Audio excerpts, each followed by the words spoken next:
Hi children, how are you all? Hope it's going good and most of your portions would have been completed by now. So let's continue with our English literature for ICSE Standard 10. We are starting today with the story The Model Millionaire by Oscar Wilde. So please open your textbooks and let's first read about the author. Oscar Wilde, 1854 to 1900, was an Irish poet and one of the most popular playwrights in London in the early 1890s. He is best remembered for his witticisms and clever use of language. Oscar Wilde's short story, The Model Millionaire, tells of a young man who helps a beggar, only to discover that the beggar is a millionaire. Appearances can be deceptive, means appearances can cheat you. You cannot, it's like, it reminds me of another idiom which says, do not judge a book by its cover. Just because you see a book and the cover of that book, you cannot judge what is in the book. So do not judge a book by a cover. Appearances can be deceptive. The story's central player, Hughie Erskine, believes a painter's model is a beggar and he gives him some money. Okay, so the protagonist is Hughie Erskine. He believes, he sees the painter doing his painting and he's painting a beggar. And that beggar is sitting in his studio and he's taking a portrait of that beggar. So this protagonist, he thinks that the protagonist is Hughie Erskine. He thinks that this person is really a beggar and he's in dire need of money, and so he gives him some money. Okay, and gives him money. Ironically, so it's very ironical that the so-called beggar is in fact one of Europe's wealthiest socialites who has commissioned the artist to paint his portrait, with the millionaire dressed in rags. This act of generosity and the normalization of charity without any expectation of reward in return is what makes the giver truly noble. The author's final play on the words model millionaire and millionaire model brings out the power of syntax and emphasizes the sheer goodness of the central character. Central character is the protagonist, who over here is Hughie Erskine. So so that much for the author, and we need to remember that this story is set in London, England, and during the Victorian period, in Victorian England. Okay, the year has not been mentioned anywhere in the story, but we can assume this because they have mentioned the use of guineas as the currency used at that time to trade was guineas. So we know it is in the 1890s part. Okay, and that's it. And majority of the setting is in the a part of the setting is also in the studio of the writer of the painter. Okay, so let's start with the story. The Model Millionaire by Oscar Wilde. Unless one is wealthy, there is no use being a charming fellow. Romance is the privilege of the rich, not the profession of the unemployed. The poor should be practical and prosaic. Prosaic means straightforward. The poor should be practical and prosaic. It is better to have a permanent income than to be fascinating. These are the great truths of modern life which Hughie Erskine never realized. So we are introduced to the protagonist saying that he has not realized the great truths of modern life. Poor Hughie. Intellectually, we must admit he was not of much importance. He never said a brilliant or even an ill-natured thing in his life. But he was wonderfully good looking, with crisp brown hair, his clear-cut profile, and his grey eyes. Okay, so they've given a description. He's given us a detailed description of the protagonist. Now, what we have to notice about here, about the style of writing of Oscar Wilde, is that he has given us the story in the form of narration by a third person. So there is a third person, that means there is a narrator who is telling us this story. And this narrator is present throughout the story, right from the beginning till the end. So it's as if, like you say, the narrator is omnipresent because he is telling us the story. Now, when he is telling us the story, the narrator keeps shifting his position. So at the beginning of the story, we find that the narrator is giving us modern life truths. So he is giving his viewpoint. The narrator has given his viewpoint. What has he said? Unless one is wealthy, there is no use of being charming. Romance is the privilege of the rich. Not the profession of the unemployed. Then the poor should be practical and prosaic. It is better to have a permanent income than be fascinating. So these are his viewpoints. Whose viewpoints? The viewpoints of the narrator. Okay, so that is a style of writing. I'm discussing the style of writing with you. So the very first thing we notice about the style of writing is, you make your own notes while I'm teaching. The very first thing that we notice about the style of writing is that there is a narrator present and the story is told in third person. There is a narrator, the story is told in third person, and the narrator keeps giving us different viewpoints. Okay, so this is the first viewpoint he has given us, which is the viewpoint of his own viewpoint. Okay, that romance is the privilege of the rich and all that, which I just discussed. Then we have a discussion of the description of the protagonist. So he, with crisp brown hair, his clear-cut profile and his grey eyes. He was popular. You must remember the descriptions, okay? He was as popular with men as he was with women. And he had every accomplishment except that of making money. So we are introduced to him as a charming person, a person very pleasant to look at, and he was attractive not only to women but even to men. Even men used to like him. But unfortunately, the biggest drawback that he had was that he didn't know how to make money, and that was the biggest drawback he had. Okay. His father had bequeathed him means left him by will. So bequeathed him his cavalry sword and a history of the Peninsular War in 15 volumes. Huey hung the first over his looking glass and put the second on a shelf between Ruff's Guide and Bailey's magazine. So he hung that cavalry sword over his mirror, and then the books that he had got, he put it between the magazines and Ruff's Guide.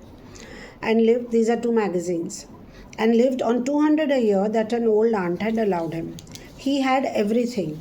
He had tried everything. So now he's telling us what Huey had tried his hand as, because he has made a statement, the narrator has made a statement that he didn't have money and he was not good at business. So what had he done? He had tried everything. He had gone on the stock exchange for 6 months. So for 6 months he had tried his hand at trading. Okay. But what was a butterfly to do among the bulls and bears? So now the comment, that what can a butterfly do among the bulls and the bears? Here it doesn't mean literally a butterfly. Over here the word butterfly means a small person in terms of stock and share investment. Okay, so what was a butterfly to do among bulls and bears? And what are bulls and bears? This is a stock market term. It is a stock market term for the rise and fall of stock prices. It is a stock market term for the rise and fall of stock prices. So what was a butterfly to do among bulls and bears?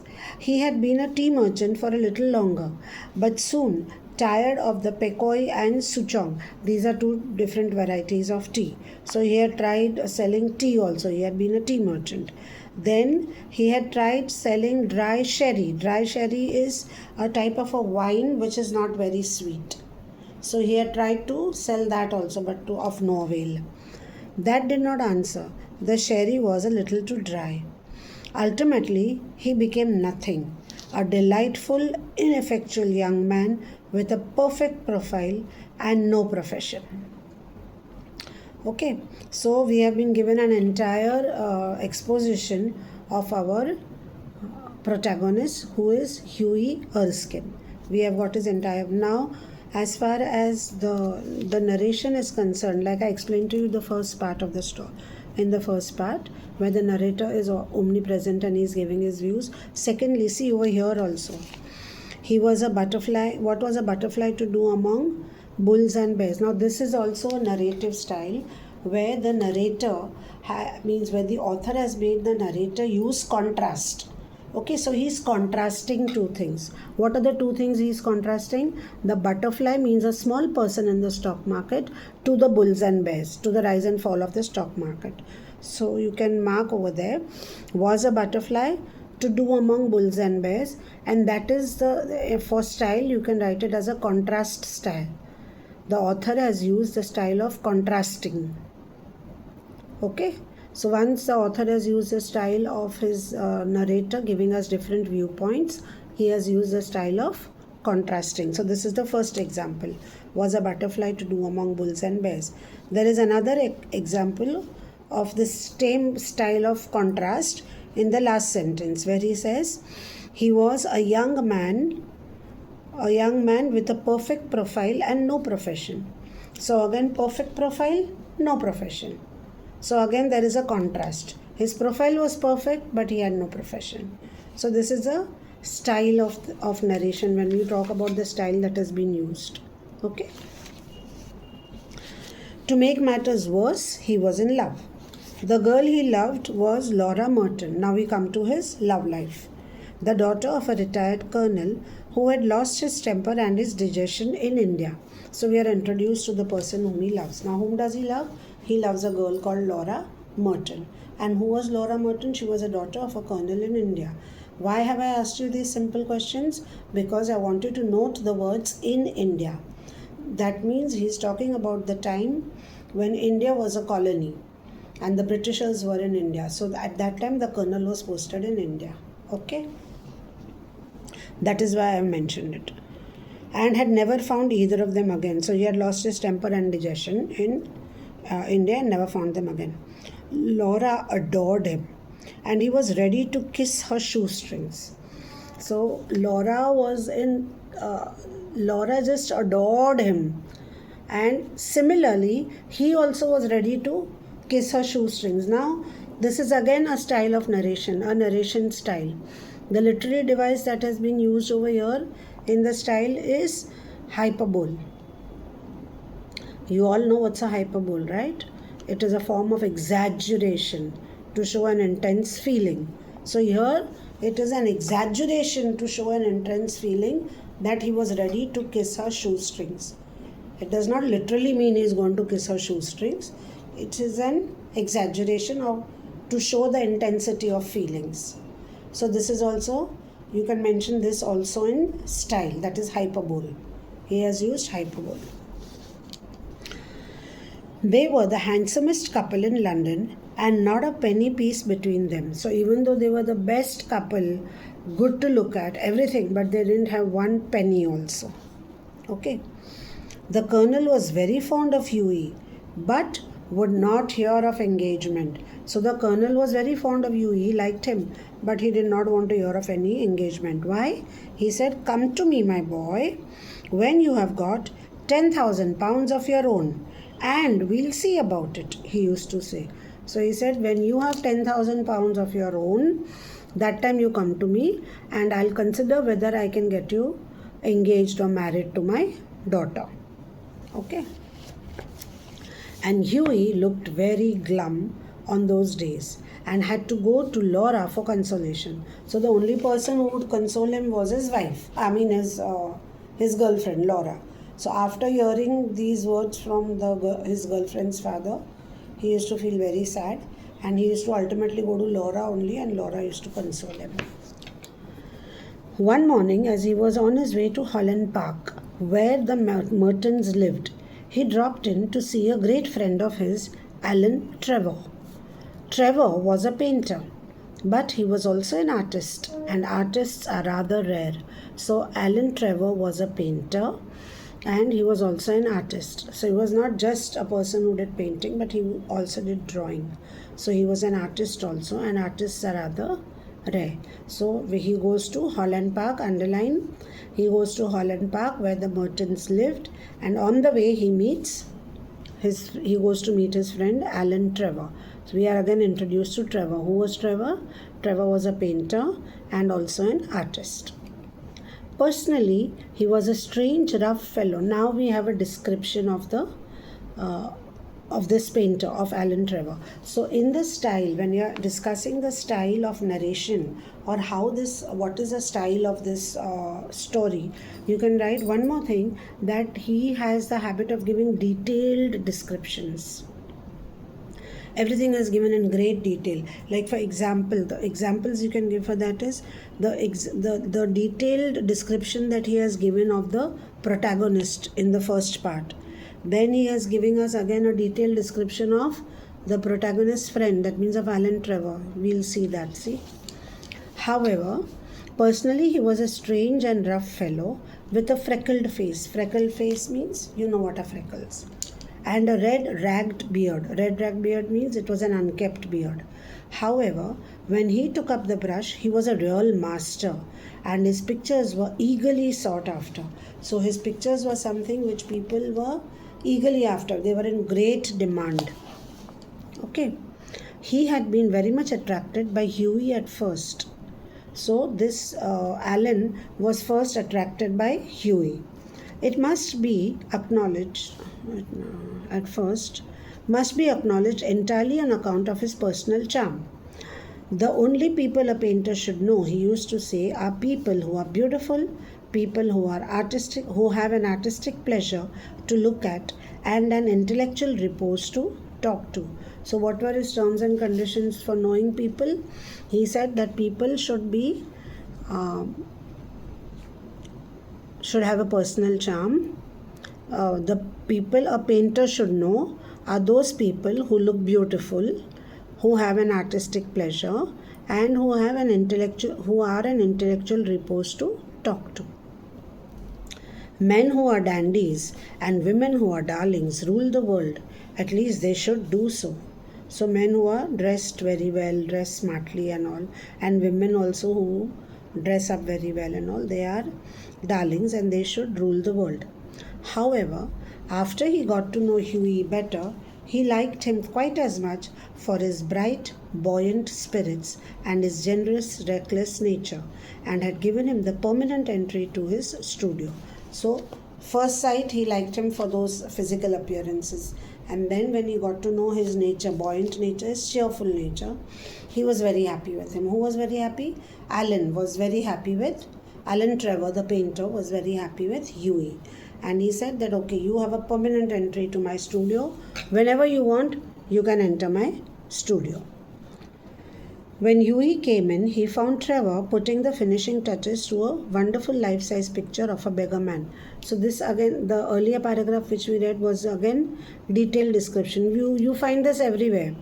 Oscar Wilde has got this style of writing where he gives a detailed description of everything. Okay, please keep noting while you're listening to the module that he was the style of writing also includes detailed description. So what are the points we have seen in style of writing? First thing we have seen is that it is given to us in third person narrator. Then this third person narrator is omnipresent. He keeps on giving his views on different things. The first paragraph itself gives us his views on modern life. What are the great truths of modern life? Who has given us? He has given us the views. Then we have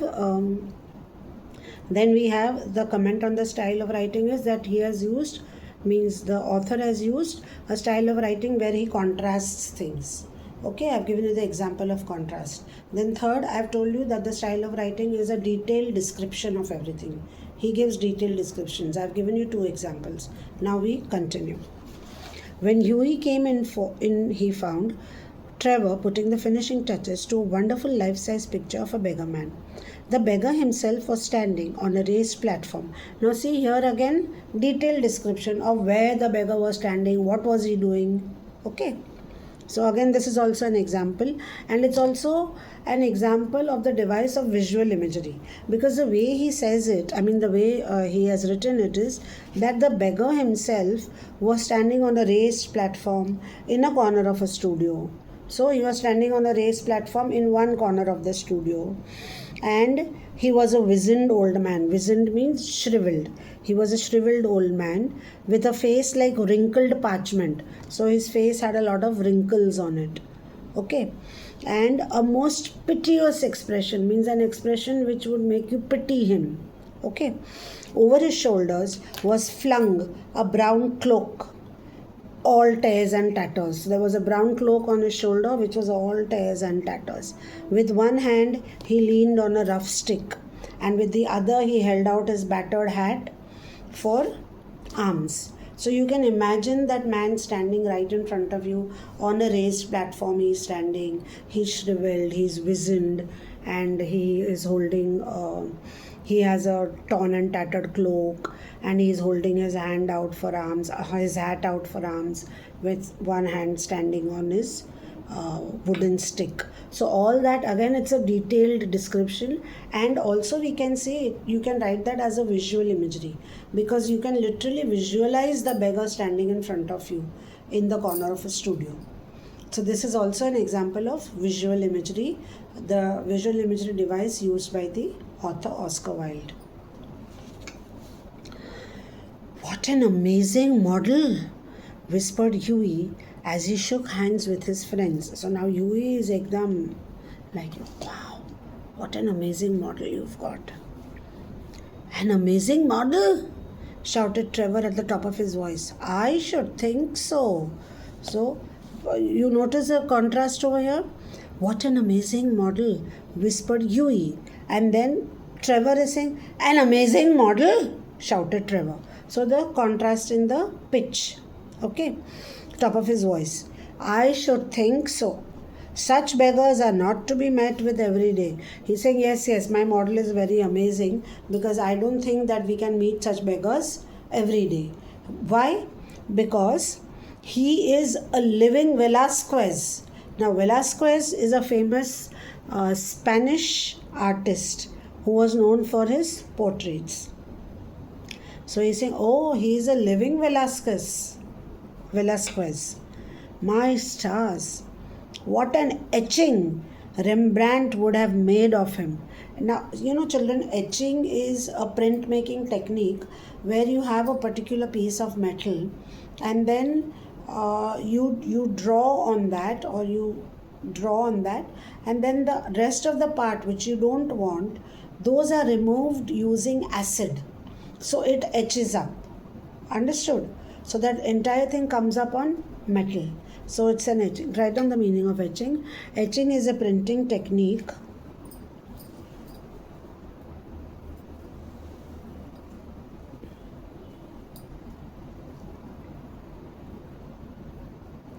Etching is a printing technique that involves using acid to create designs.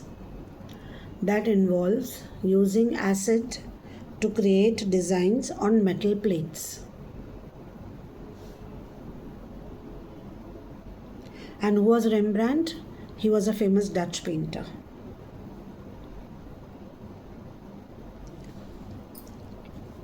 Okay, so he's talking about that. He's saying, my model is very amazing. And he has given two best examples of that. "Poor old chap," said Huey. "How miserable he looks. But I suppose to you painters, his face is his fortune." So there's a question, a rhetorical question almost. That, my God, poor old chap, he looks so miserable. But then I suppose you want him to look miserable, because only then you can paint. So that's why his paint is his fortune. "Certainly," replied Trevor. "You don't want a beggar to look happy, do you? You can't have a beggar looking happy. A beggar has to be sad only." "How much does a model get for sitting?" asked Huey as he found himself a comfortable seat. So as soon as he found himself a comfortable seat, he sat over there and he said, "How much does your model get? How much are you paying him for sitting there?" "A shilling an hour." "And how much do you get for your picture, Alan?" "Oh, for this I get 2,000 pounds." "Guineas. Painters, poets, and physicians always get guineas." So I told you what's a guinea. It's a former British gold coin used for determining professional fees. It's a former British gold coin used for determining professional fees. Guineas. Painters, poets, and physicians always get guineas. Well, I think the model should have a percentage, cried Huey, laughing. They work quite as hard as you do. So he's saying that, oh, I think even the model should get a percentage from what you are getting. Because he said, I'm getting 2000 guineas. And then he's paying him only 1 shilling for 1 hour. So he's saying, no, you should give him a commission. He should get a particular percentage because he's also doing that much of effort of sitting over there while you are painting. Nonsense, nonsense. Why? Look at the trouble of laying on the paint alone and standing all day long at one's easel. What is an easel? It is a frame which supports the picture. Okay, so that frame is over there and then the painting is in between, and that easel the painter is standing and painting. You understood? So he's saying, so the meaning of easel is the frame for supporting a picture during a painting. So he's saying, how can he get as much as I am getting? Why should he get a commission? Because I am standing in front of the painting and I am doing so much, I am taking so much of effort. It's all very well, Huey, for you to talk, but I assure you that there are moments when art almost attains to the dignity of manual labor. So he's saying, I assure you, Huey, that even though it doesn't seem so, art almost becomes akin to manual labor because you're literally standing over there and working, even with a paintbrush, but you're standing and working, isn't it? So then it is almost on level with manual labor. What? Art. The dignity of manual labor. But you mustn't chatter. I am very busy. Chatter means keep talking. So you mustn't chatter. I am very busy. Smoke a cigarette and keep quiet. So now he has instructed him that please don't interfere in my work because I am very busy today. I don't have time for your chattering. You can sit over there because I have given you permission to always come into my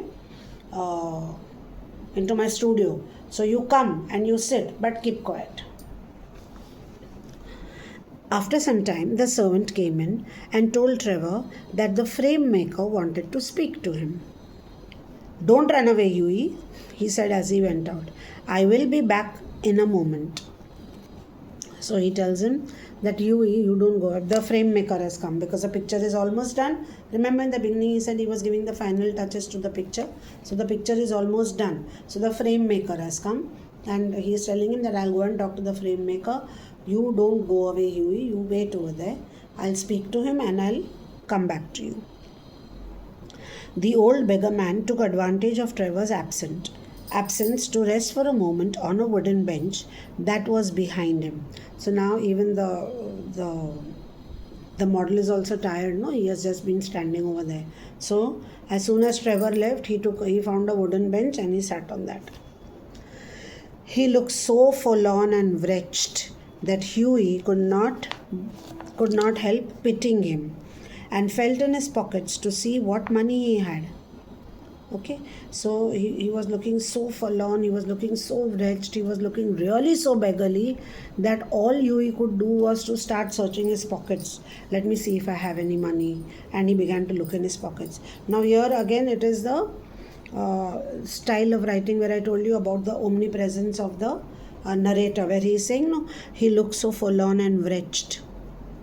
So he is giving us Huey's point of view because Huey is looking at the beggar. So Huey is saying that he looks so forlorn and wretched. Okay, but he's not saying it, but it's in his mind. So it's his point of view. Point of view is something which is in his mind at the moment. So the narrator is narrating Huey's point of view for us. Again, you put that in the style of narration as an example of the style of narration where his feelings are shown or Huey's point of view is given. So I've given you lots of examples of the point of view which have been given by the narrator. Okay, so he looked for whatever money he could find. All he could find was a sovereign. Sovereign means £1. So, and some coppers. Coppers means little bit of change. Poor old fellow, he thought to himself. He wants it more than I do. But it means no hansoms for a fortnight. What is a hansom? A hansom is a two-wheeled horse carriage. Two-wheeled horse carriage which they could use for travelling. Okay, probably he used to use it with his girlfriend so that they both could enjoy their travel. So he said, if I give away this sovereign to this old man, to this old beggar, I will not be able to travel for how much? For a fortnight. So he's saying, I will not be able to travel for a fortnight. Okay, so he thought to himself, he wants it more than I do. It means no hansoms for a fortnight. And he walked across to the studio and slipped the sovereign, the £1, into the beggar's hand. So he walked across to the studio where the beggar was sitting on that wooden bench, and he gave him that £1. That was all he could give. That was all he had. He kept the few coppers for himself. The rest he gave away. So the old man started, and a faint smile flitted across his withered lips. Thank you, sir, he said. Thank you. So now the old man was very happy. He was about to say something. The old man started, like he was startled. And he was about to say something, but then thought the better of it. And just there was a slight smile on his face. And a smile flitted across his face, his withered lips. And he said, thank you, sir. Thank you. So he took that sovereign very happily, and he said thank you to Huey. And with that thank you, we'll end this module over here, and I'll continue the rest of the story in my next module. I hope you all have understood the style of writing, whatever I've explained to you till here. Please make your own notes about the style of writing, so that when you are if you are asked a question on the style of writing, you are ready with your answer. Write your own answer. Okay, style of writing, it's a third person narration, the omnipresent narrator is present throughout and then you give various examples, then you give that he uses detailed description, then you give various examples, then you write that he uses contrast. Then you write that he uses contrast, you write he uses contrast, and then you give examples of contrast. So make your own notes. If you write your own notes, it will be better for you, so that you will be able to recall at your wish and your desire. And remember to quote. So whenever you're giving an example, put it in single inverted commas and quote the passages from the story. It will enrich your answer. So with that, I come to an end of this module, and we will continue next time from here. Then Trevor arrived. So till he says thank you, until Trevor arrived.